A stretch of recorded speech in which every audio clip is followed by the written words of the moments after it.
అందరికీ నమస్తే.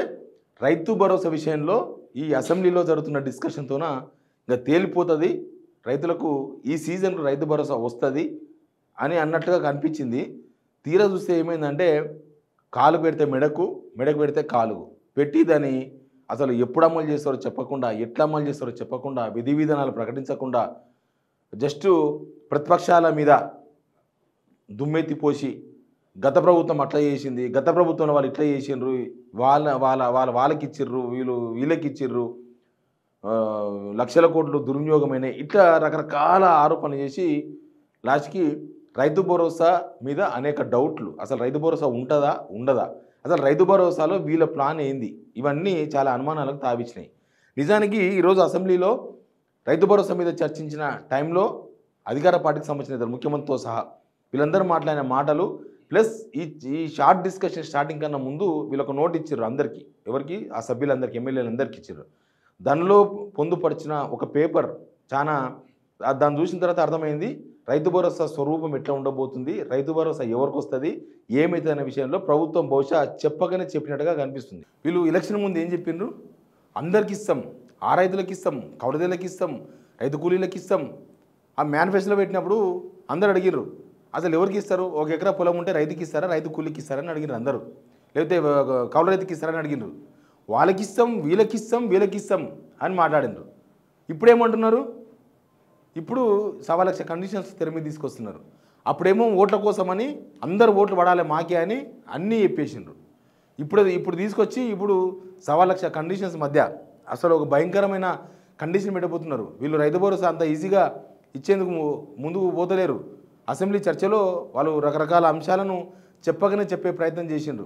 భయంకరమైన కండిషన్ ఒకటి ఉంది, అది కూడా మీకు చెప్తా. అసెంబ్లీలో చర్చలో ఎవరెవరు ఏం సూచన చేసిన గవర్నమెంట్ ఏం చేయబోతుంది, ఈ రెండు విషయాల మీద నేను క్లారిటీ చెప్తా. కేటీఆర్ బీఆర్ఎస్ నుంచి మా ప్రభుత్వంలో ఉన్నప్పటికీ 11 సీజన్లు ఇచ్చినాం అధ్యక్ష. 12వ సీజన్ ఇవ్వకపోతే ఎలక్షన్ కోడ్ వచ్చింది, ఆగింది.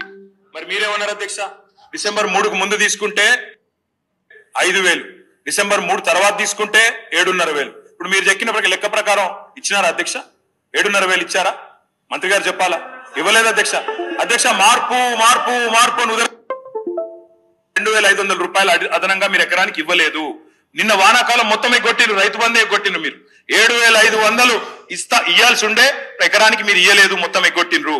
ఇప్పుడు యాసంగి 7,500 ఒక ఎకరానికి ఈ రాష్ట్రంలో రైతుకు ఇవాళ మీరు బాకీ పడ్డారు. ఆ బాకీ 17,500 రూపాయలు.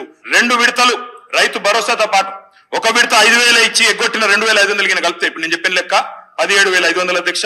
మొత్తం 70 లక్షల రైతుల లెక్క తీసుకుంటే మీరు రైతులకు పడ్డ బాకీ ఎంత అంటే 26,775 కోట్లు ఖచ్చితంగా కట్టియాలని చెప్పి బీఆర్ఎస్ పార్టీ తరఫున మేము మిమ్మల్ని రిక్వెస్ట్ చేస్తా ఉన్నాం అధ్యక్ష.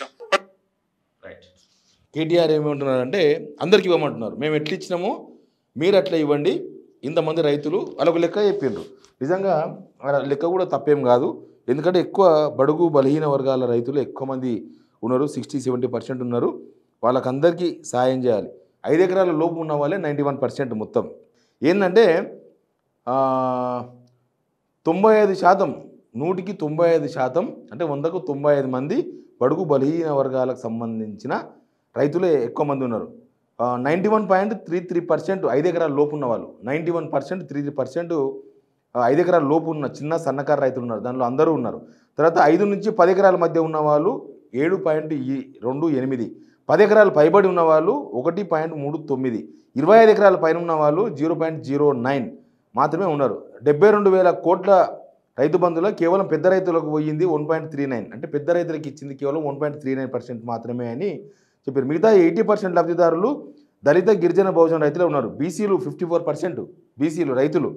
తర్వాత ఎస్సీలు 13, ఎస్టీలు 13%. మొత్తం రైతు బంధు విధుల్లో 70% రైతు బంధు విధులు ఎస్సీ, బీసీ, ఎస్టీ వాళ్ళకే పోయినాయి అనేది బీఆర్ఎస్ వాళ్ళు చెప్పింది. తర్వాత బీజేపీ నుంచి పాయల్ శంకర్ మాట్లాడినారు. ఈరోజు 2.5 ఎకరాలు ఉన్నటువంటి రైతులు ఉన్నారు. అదేవిధంగా 5 నుంచి 10 మధ్యన ఉన్నటువంటి రైతులు 4,72,000 ఉన్నారు. అధ్యక్ష, 10 ఎకరాలకు పైన ఉన్నటువంటి రైతులు ఈ రాష్ట్రంలో కేవలం 64,000 మాత్రమే ఉన్నారు. మరి మన కొరకు అన్నం పెట్టేందుకు వ్యవసాయం చేసేటటువంటి ఈ రైతుకు 10 ఎకరాల పైన ఉంటే ఆలోచిస్తామనంటే కొంత బాధ అనిపిస్తుంది. ఆ రకమైనటువంటి ఆలోచనని విరమించుకోండి. రైతుకు కులం లేదు అధ్యక్ష. రైతు రైతే, ఏ కులం ఉన్నా కూడా రైతు రైతే. కాబట్టి మీరు మిగతా విషయాలు ఆలోచించకుండా ఎన్ని ఎకరాలు ఎక్కువ వ్యవసాయం ఎవరు చేస్తారు అధ్యక్ష? వ్యవసాయాలు అంతా బాగలేవు అధ్యక్ష. అందరికీ ఇవ్వమని అడుగుతున్నారు బీజేపీ వాళ్ళు కూడా. అందరికీ ఇవ్వండి, రైతు రైతే. రైతులు 10 ఎకరాల పైన ఉన్న వాళ్ళు చాలా తక్కువ మంది, 64,000 మంది రైతులే ఉన్నారు. కాబట్టి ప్రతి రైతుకు సాయం చేయండి, మీరు కండిషన్స్ పెట్టి కట్ చేయొద్దని పాయల్ శంకర్ గారు ఆదిలాబాద్ ఎమ్మెల్యే ఆయన కూడా అడిగారు. కానీ వీళ్ళు పెట్టిన కండిషన్స్, వీళ్ళు మాట్లాడుతున్న తీరు చాలా అధ్వానంగా ఉంది. బహుశా వీళ్ళు రైతు భరోసా గత ప్రభుత్వంలో జరిగినటువంటి విధి విధానాలు మీ ముందు ఉంచాము. మీరు ఏది చెబితే దాన్ని అమలు చేయాలనే ఆలోచన తప్పితే ఆ పంటకి ఎంత ఇస్తారా, దీనికి ఎంత ఇస్తారు అనేది మేము నిర్ణయమే చేయలేదు. మీ సూచనల తర్వాతనే నిర్ణయించబడుద్ది. కాబట్టి మేము ఇంతవరకు ఈ ప్రభుత్వం రైతు భరోసా మీద నిర్ణయించలేదు. కాబట్టి మా నిర్ణయాలు అందులో ఏమి, అసలు మీరు నిర్ణయమే తీసుకోలేదని తుమ్మల నాగేశ్వరరావు గారు చెప్తున్నారు. మినిస్టర్ ఇంత ఇవ్వాలి, అంత ఇవ్వాలి, వాళ్ళకి ఇవ్వాలి, వీళ్ళకి ఇవ్వాలని ఏమి అసలు మరి ఏం చేస్తున్నారు సంవత్సర కాలం నుంచి? వీళ్ళు జూన్లో వేసిండ్రు ఒక కమిటీ, శ్రీధర్ బాబు, తుమ్మల నాగేశ్వరరావు గారు ప్లస్ బట్టి విక్రమార్క గారు, పొంగులేటి శ్రీనివాసరెడ్డి గారు, వీళ్ళతో ఒక సబ్ కమిటీ జూన్లో వేస్తే జూన్ ఎండింగ్ నుంచి జూలై 2nd వీక్ వరకు మీటింగులు పెట్టిండ్రు. జూలై 15 నాడు వీళ్ళ సబ్ కమిటీ రిపోర్ట్ చేయాల్సిండే, ఇప్పటిదాకా రిపోర్ట్ ఇవ్వలేదు.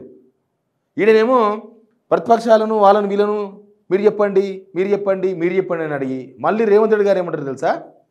మీరు ఫెయిల్యూర్ మోడలు, మీ మోడల్ మాకెందుకు, మిమ్మల్ని ఫాలో అయితే మేము కూడా ఆయన కూర్చోవాలి చేస్తాం ప్రతిపక్షముల్లా, మిమ్మల్ని ఫాలో కాము మేము, మీరు చేసిన దాన్ని మేము చేయము, వాళ్ళని అడిగేది ఎందుకు, మీది మాకు వద్దానడు ఎందుకు, ఇదంతా ఒకటి నడుస్తుంది.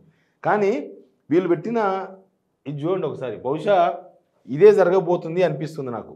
రైతు భరోసా ఎవరికి వస్తుంది, ఎంత వస్తుంది, ఎట్లా ఇవ్వబోతున్నారు అనే దానికి ఒక క్లారిటీ వచ్చింది. అది ఎప్పుడు ఇస్తారో తెలియదు. సంక్రాంతి అంటే ఈ సంక్రాంతి, వచ్చే సంక్రాంతి, ఇంకొచ్చే సంక్రాంతి తెలియదు. కానీ ప్రధానమంత్రి కిసాన్ సమ్మాన్ నిధి పథకం అనుబంధం దీనికి పెట్టారు. స్వల్పకాలిక చర్చలో ఈ పేపర్ పట్టుకొచ్చి పెట్టారు. అంటే ఎవరైతే తుమ్మల నాగేశ్వరరావు గారు వ్యవసాయ సహకార మార్కెటింగ్ చేనేత మరియు జౌళి శాఖ మాత్యులు, ఏంది అంటే ప్రధానమంత్రి 6,000 రూపాయలు ఇస్తే చూసినరా, అవి ఎవరికి వస్తాయో బహుశా రైతు భరోసా కూడా వాళ్ళకే ఇచ్చే ఆలోచనలో ప్రభుత్వం ఉన్నట్టుగా మనకు సూచనాప్రాయంగా కనిపిస్తుంది. ఎవరికైతే వస్తుందో వాళ్ళకే.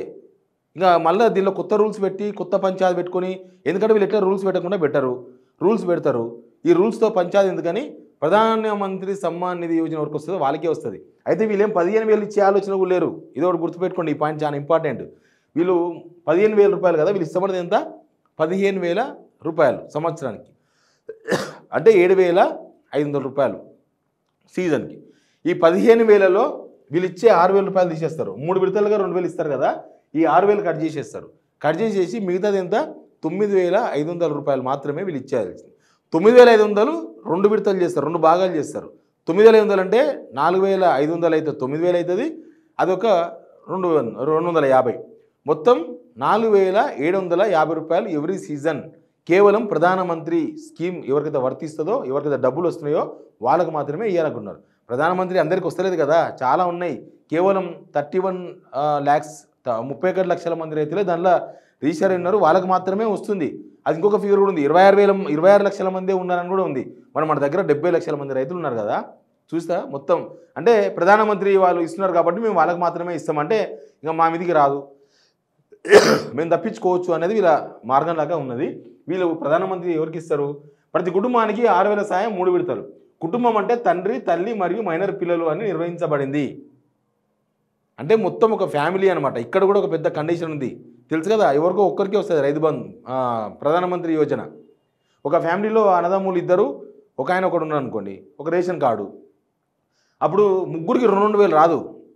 ఇంట్లో ఎవరికో ఒక్కరికే 2,000 రూపాయలు వస్తుంది 3 సార్లు, వాళ్ళకే రైతు భరోసా ఇవ్వబోతున్నారు. తర్వాత 1/2/2019 నాటికి రైతు భూమి యజమానిగా ఉండాలి. 2019 ఫిబ్రవరి, అంటే ఇప్పుడు ఎన్నో సంవత్సరం, 2024 అయిపోయి 2025కి వస్తాం. అంటే 6 సంవత్సరాల క్రితం నుంచి ఎవరైతే భూములు కొనుగోలు చేసిర్రో వాళ్ళు అనర్హులు. తర్వాత కుటుంబంలోని ఏ సభ్యుడైనా క్రింద జాబితాలో ఏ మినహాయింపు వర్గాలకి రాకూడదు. ఏంటది, ప్రజాప్రతినిధులు ఇవ్వకండి, ప్రజాప్రతినిధులకు రుణమాఫీ కూడా కాలే కదా, ఇది కూడా ఇవ్వకండి. ప్రభుత్వ ఉద్యోగులు, జీతాలు పొందేవారు మరియు పెన్షనర్లు, వీళ్ళకు కూడా ఇయ్యరంట. తర్వాత ఆదాయ పన్ను చెల్లింపుదారులు గత 5 అసెస్మెంట్ సంవత్సరాల్లో కనీసం 3 మూల్యాంకన సంవత్సరాల్లో మరియు పేర్కొన్న ఫ్లాగ్డ్ మూల్యాంకన సంవత్సరాల్లో కనీసం 2 వరుస సంవత్సరాలు ఆదాయ పన్ను చెల్లింపుదారులుగా ఉన్నవారందరూ ఉండాలి, చెల్లింపుదారులుగా ఉండాలి. అంటే ఏది ఇది వీళ్ళు అనర్హులు అంట. ఎక్కువ మంది సభ్యుల కుటుంబాలకు ఇంపార్టెంట్ పాయింట్ ఇప్పుడు ప్రధానమంత్రి కిసాన్ సమ్మాన్ నిధి కింది వర్గాలకు చెందిన 1 లేదా అంతకంటే ఎక్కువ మంది సభ్యులు ఉన్న రైతు కుటుంబాలు ఈ పథకానికి అనర్హులు అంట. అదే చెప్తున్నా, కుటుంబంలో ఒక్కరికి మాత్రమే ప్రధానమంత్రి సమ్మాన్ నిధి వస్తుంది, వాళ్ళకి మాత్రమే రైతు భరోసా ఇస్తామని చెప్పగానే చెప్తున్నారు. ప్లస్ ప్రజాప్రతినిధులు ఇదంతా ఉంది. ప్లస్ ఇక్కడ ఆదాయ పన్ను అంట వరుసగా 2 సంవత్సరాలు 3 సంవత్సరాలు లేదా 2 సంవత్సరాలు మనం ఏదైనా బండి కొనికి పోతే ఆ బండి ఫైనాన్స్ ఇప్పిస్తాను ఏముంటాడు తెలుసా, మీరు ఐటీ కట్టాలి అంటారు. ఐటీ కట్టాలంటే మనం కట్టాం కదా, రైతులు మనం కడతారా? కానీ ఏదో ఒకటి రూపాయలుగా కట్టాలి కదా, ఒక 500 కట్టుండ్రి 2 సంవత్సరాలు అయిపోతుందని చెప్తారు. ఉంటారు అట్లా కూడా చేస్తోళ్ళు. అట్లా చేస్తే కూడా అనర్హులే రైతులు. అంటే వాళ్ళకు కూడా ప్రధానమంత్రి సమ్మాన్ నిధి డబ్బులు వస్తలేవు. వైద్యులు, ఇంజనీర్లు, న్యాయవాదులు, చార్టెడ్ అకౌంటెంట్లు మరియు ఆర్కిటెక్టులు వంటి నిపుణులు ప్రొఫెషనల్ బాడీలో నమోదు చేసుకొని ప్రాక్టీస్ చేయడం ద్వారా తమ వృత్తిని కొనసాగిస్తున్నారు, వాళ్ళు కూడా అనర్హులు.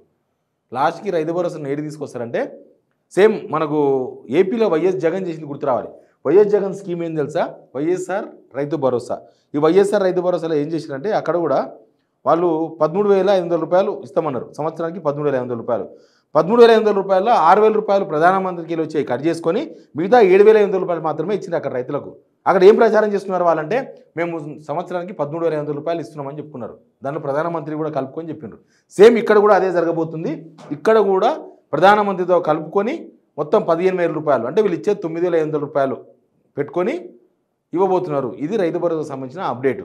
ఇంకా వీళ్ళు ఇది ఎప్పుడు ఇవ్వాలి చెప్పనీకే కడుపులో ఉంది, బయటికి కక్కాలంటే రైతులు ఏమంటారు, రైతుల నుంచి తీవ్ర వ్యతిరేకత వస్తుందేమో, నాలాంటి వాళ్ళు మాట్లాడతారేమో, ప్రతిపక్షాలకు అస్త్రం అవుతుందేమో అని కక్కలేక మింగలేక తన్నుకులాడుతున్నారు వీళ్ళు, తన్నుకులాడుతున్నారు. ఇది చెప్పబోతుంది గవర్నమెంట్. లేకపోతే ఈ ప్రధానమంత్రి ఈ సమ్మాన్ నిధి గురించి మన అసెంబ్లీలో చర్చ ఎందుకు, మన అసెంబ్లీలో ఈ కాపీ ఎందుకు పెట్టినరు, వాళ్ళు ఎందుకు మాట్లాడుతున్నారు, దీనికి బీజేపీ కూడా ఆబ్జెక్షన్ అని చెప్పారు. ఎందుకంటే బీజేపీ వాళ్ళు ఇంకేం మాట్లాడతారు, మీరు ఇచ్చే వాళ్ళకి మేము ఇస్తున్నామని చెప్తారు వీళ్ళు. అయిపోయింది. రైతు భరోసా ఎవరికి వస్తుందో చివరి లైన్ ఏం చెప్తున్నా అంటే ప్రధానమంత్రి సమ్మాన్ నిధి డబ్బులు ఎవరికైతే వస్తాయో 2,000 రూపాయలు వస్తాయో వాళ్ళకు ఆ 2,000 రూపాయలు 2,000 6,000 రూపాయలు వస్తే వీళ్ళు ఇచ్చే 15,000 6,000 పోతే 9,000 రూపాయలు, అంతే 6,000 పోతే 9,000 రూపాయలు మిగులుతాయి. ఆ 9,000 రూపాయలు మాత్రమే వీళ్ళు ఇవ్వబోతున్నారు. 9,000 రూపాయలే సంవత్సరానికి ఇవ్వాలనేది వీళ్ళ ప్లాను. అట్లయితే 4,500 కోట్లలో క్లోజ్ చేయొచ్చు రైతు భరోసా అని. తర్వాత చూద్దాం, అఫీషియల్గా ఇవాళ రేపు చెప్తారు, చెప్పిన తర్వాత మాట్లాడుకుందాం మళ్ళీ. Please subscribe signal TV.